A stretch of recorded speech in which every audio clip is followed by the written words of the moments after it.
Hello everyone and welcome back to another average review.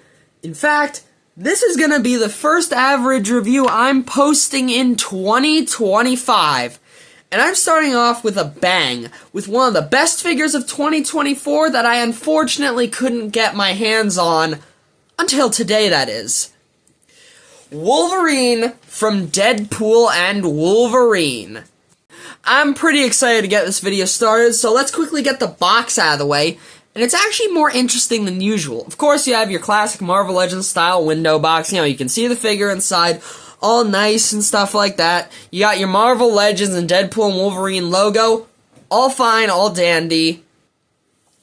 But there's some fun touches on this box. You have this sort of ripped paper right here for the Wolverine name with some red marker drawn on, with Wolverine's name, along with this red arrow pointing at who else? Wolverine. But you can also see the letters C and E under the paper label. I assume that means comic Wolverine or comic suit Wolverine.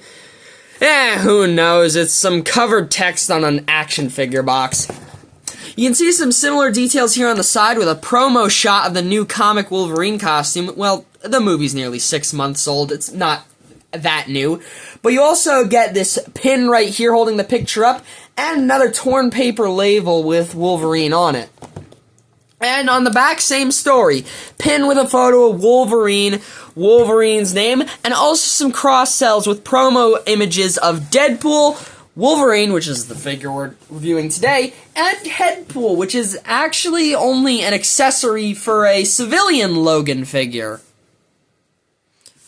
Although I do think it's kind of funny for it just to be Deadpool. So yeah, I see why they did it, and you also get a short bio with Wolverine here. Honestly, not that bad of a box. But hey, we're here to talk about the figure inside, not the pretty packaging that surrounds it. Oh yeah, before I get to the figure, the cardboard insert on the inside of the box is also really fun. It's got some fun drawings of Deadpool, this unicorn toy, Deadpool, rainbows, and of course, Wolverine, their best bubs. Ain't that adorable?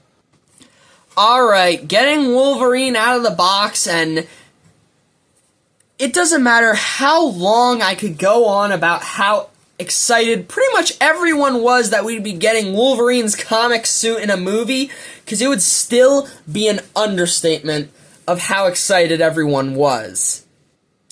Now, I would like to mention, this figure actually coming packed in with the mask was technically inaccurate to the movie, since, well, he only put the mask on after losing the shoulder pads and sleeves near the very end, but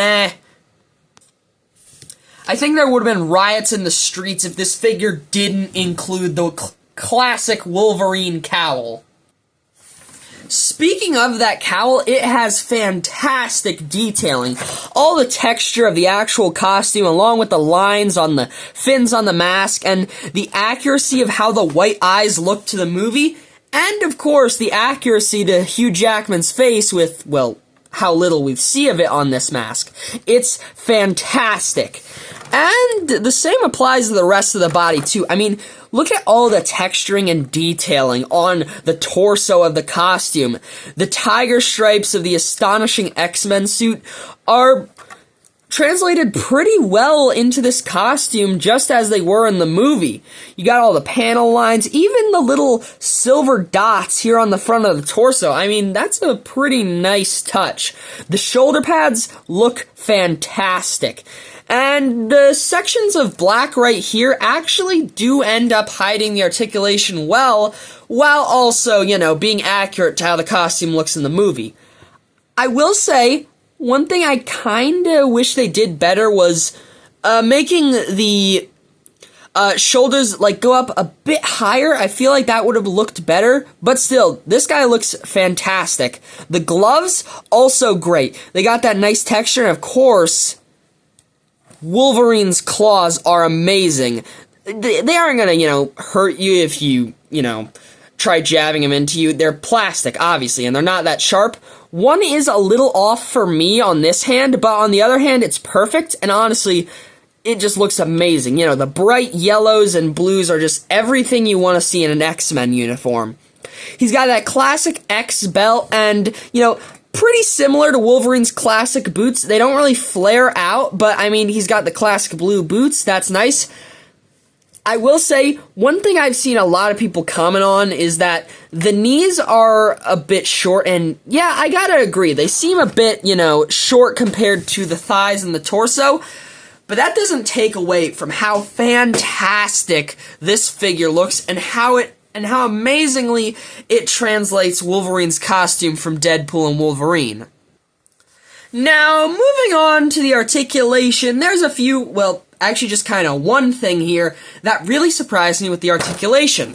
But hey, let's start out with the head. It's on a dumbbell joint. He gets up this far, down this far, tilt side to side, and spinning all the way around. Honestly, fairly good range for a dumbbell joint. Now, the thing that surprised me is I thought he just had regular butterfly joints, but no. He has a McFarlane-style rotator cuff, which lets you get, up, down, forward, and back, and a lot of wobbling around. That really surprised me, but I do like it. It actually lets you get his shoulders up a bit higher, so that renders one of my really minor complaints a little less effective. His shoulders, they don't raise up that high because of the shoulder pads, but, they get, I'd say about 45 degrees. He's got, bicep swivel, so he gets a bit of turn right there. Double jointed elbows with a perfect bend, and wrists that can swivel and hinge up and down. Actually a really great range of up and down, too. Now, he's got your classic Marvel Legends ab crunch and waist swivel. He gets this far forward, which is really good, and this far back, which is also really good. Here's how far he can look up in combination with the ab crunch. And, of course, the waist swivel gets him turning all the way around. Now, he's got the standard Marvel Legends ball-jointed hips. They kick forward this far, and they get this much split, which is pretty good. There's no drop-down hinge or anything like that, but honestly, it works fine just without them.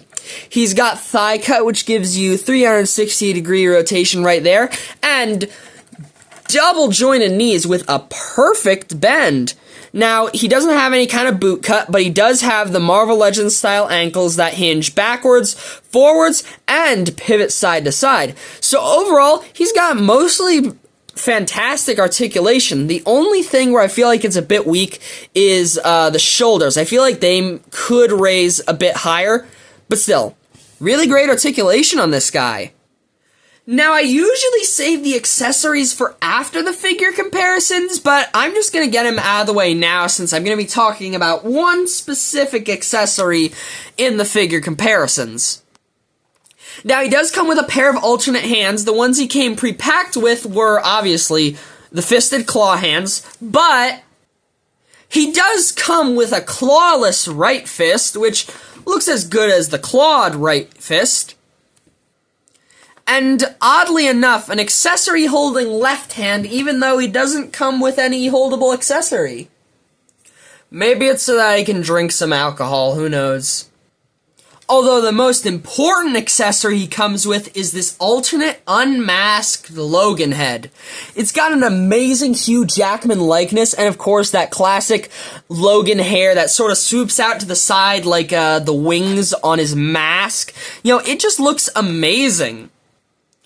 And this is also more accurate to when he had the sleeves on his costume since, like I said, he never wore the mask with the sleeves, like most X-Men movies. He spent most of the movie unmasked. Although I guess in the other X-Men movies, there was never a mask to begin with. Now, moving on to figure comparisons, we have to start out with the standard male and female comparisons, the Marvel Legends Renew Your Vows, Spider-Man, and Spinneret. Unlike comic Wolverine, Hugh Jackman is a pretty tall guy, so this is fairly accurate. Although, for the other half of the greatest romance movie of 2024, we have the Marvel Legends comic Deadpool from the Deadpool core box set.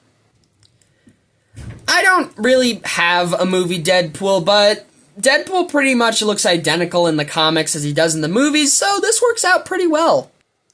For some other characters that appeared in the movies, including some spoiler-related cameos, we have Colossus. This is specifically the Marvel Legends Juggernaut 2-pack version. Speaking of the Juggernaut from that 2-pack, here he is. I think it would have been a hell of a lot more difficult to get the helmet off of this guy. For another X-Men villain who briefly appeared, here's the Marvel Select Sabretooth. I think their fight would have lasted more than, a couple seconds if Wolvie fought this Sabretooth. And even though he didn't appear in the movie, here's Wolvie with Magneto, specifically the Age of Apocalypse version, since, it's an X-Men movie-related figure, you gotta bring out Magneto.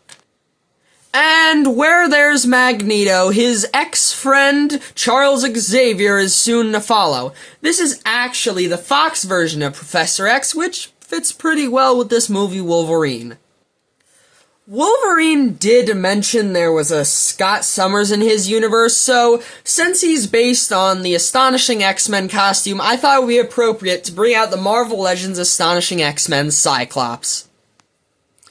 Now let's head back to some characters that actually cameoed in the movie, starting off with everyone's favorite Cajun, Gambit, specifically the Marvel Legends Toy Biz version since it's the only Gambit I got. Unfortunately, the only Elektra figure I have is this awful one from the Toy Biz Urban Legends box set. Even worse, I don't even have a figure of Blade or X-23, so I don't have all of the Forgotten Four heroes that appeared in Deadpool and Wolverine. What I do have, though, is the Avengers Endgame Professor Hulk Build-A-Figure, in case someone wants to recreate that very short fight we saw between the brown-suited Wolverine and, well, the Hulk. If you do want to recreate Logan's look from that fight, I'd say the House of X body with the unmasked Hugh Jackman head would be your best bet, but also it's a comic Wolverine figure, so he's a lot shorter than Hugh Jackman.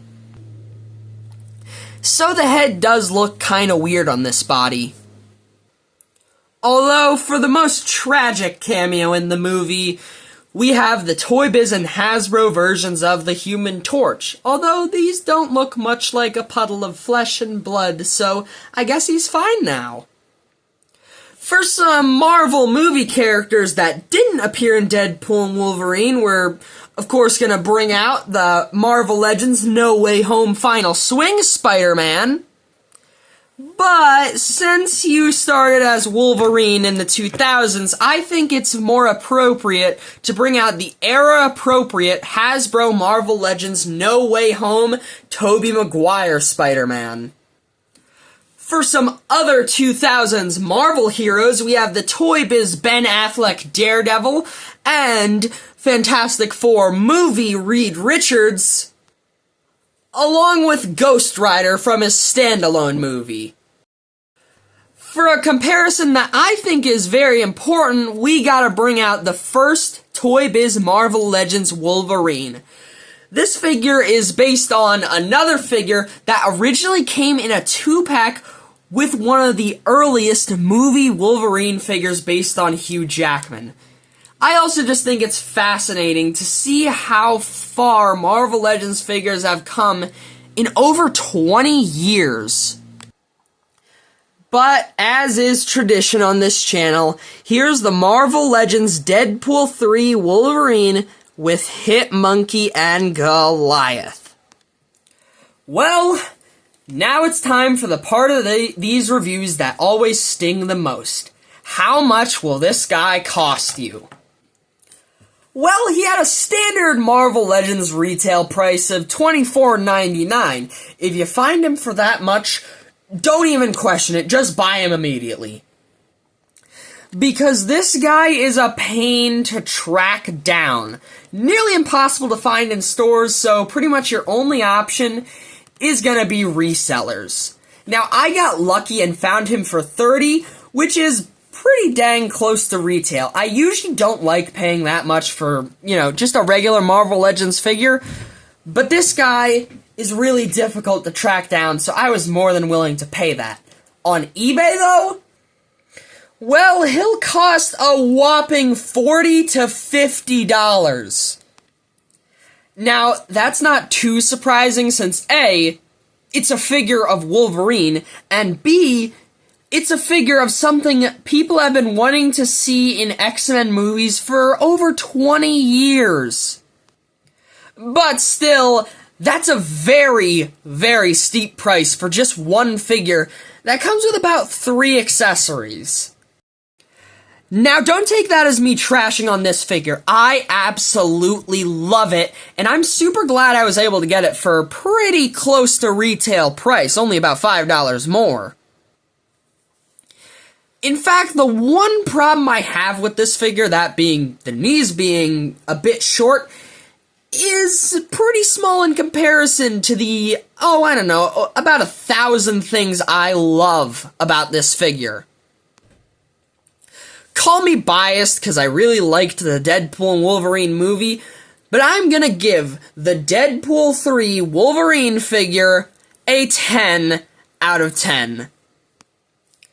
If you agree or disagree for any kind of reason, share it in the comments below because I'm interested to hear you guys' thoughts. And hey, who knows, maybe we'll get a re-release of this guy with some more battle damage and also the sleeveless look from the end of the movie. But hey, if you're still here, thanks for watching to the end, and have a great day, 'cause you deserve it. Bye-bye.